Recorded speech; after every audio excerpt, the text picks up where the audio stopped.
Praise the lord. ఈ దిన దేవుని వాగ్దానము.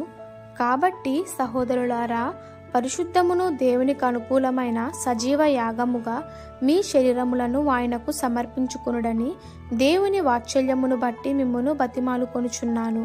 రోమీయులకు రాసిన పత్రిక 12వ అధ్యాయము 1వ వచనము. దైవాశీర్వాదములు పొందుకోవాలి అంటే మనము దేవునికి సంపూర్ణముగా సమర్పించుకోవాలి. మనము ఒక డాక్టర్ దగ్గరికి వెళ్ళినప్పుడు మనకున్న వ్యాధిని మనమే వివరించుకోవాలి. అప్పుడు డాక్టర్ గారు ఆ వ్యాధికి సంబంధించిన టాబ్లెట్లను ఇస్తారు.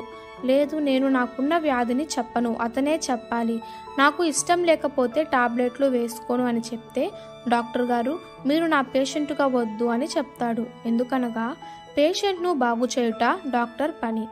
అలాగే దేవుడు మన శరీరాత్మలను తన చేతిలో పెట్టమని కోరుచున్నాడు. ఆయన సూచక క్రియలన్నిటినీ తూచా తప్పక పాటించినప్పుడే ఆయన మనల్ని రక్షించుటకు వీలగును. అందుకనే పౌలు భక్తుడు పరిశుద్ధమును దేవునికి అనుకూలమైన సజీవ యాగముగా మన శరీరములను ఆయనకు సమర్పించుకునుడని హెచ్చరిస్తున్నాడు. కాబట్టి మన యొక్క జీవితాలను దేవునికి సంపూర్ణంగా సమర్పించుకుందాం. ఈ దిన దేవుని వాగ్దానము మనందరి జీవితంలో నెరవేరులాగున ప్రభు కృప మనందరికీ తోడై ఉండునుగాక. ఆమెన్. God bless you.